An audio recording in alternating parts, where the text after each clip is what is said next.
Bagaimana guna BA4U? Bila kita dah daftar dengan BA International, once dia bagi email pada kita, kita isilah username, password yang dia bagi.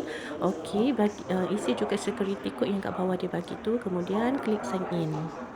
Bila dah masuk, kita akan pergi ke dashboard. Kat situ terrekod kita punya point PJSV, TJSV dan kita punya rank up kita. Dan yang penting kat atas tu, bulatan atas tu, kita pergilah IBO per case kalau nak buat pembelian. Kemudian kita isilah kita punya number IBO dan automatik dia akan keluar nama. Pergi bawah sekali, set delivery ataupun self collect. Oh, kita tadi tekan delivery tu. Oh, kita ni delivery, kita nak self collect. Okey, self collect dia tak ada kat tempat mana melainkan di Bukit Jalil HQ BA International di Bukit Jalil. Kemudian bila kita masuk, dia membawa kita ke option pembelian. Kita nak beli apa? Okey, first biasanya customer mesti dia nak cari Aurora.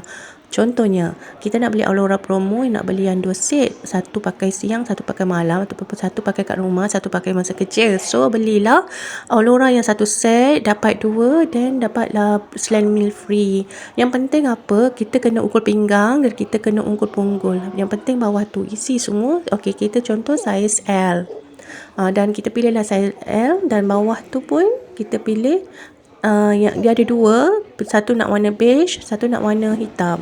Okey, add to cart, jangan lupa macam kita punya buat pembelian di Shopee, di TikTok. Okey, then masuk kat dalam tu. Okey, klik je lepas tu. Lepas tu bolehlah kita ambil.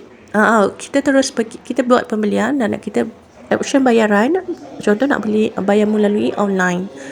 Pergi FPX tadi, dan nanti dia akan keluar dan kita choose lah kita punya select bank kita. Okey, contoh Bank Islam. Lepas tu kita klik je, kita next je. Kalau dah buat pembelian, kita pergi balik ke IBO per case, kita pergi kat transaction history.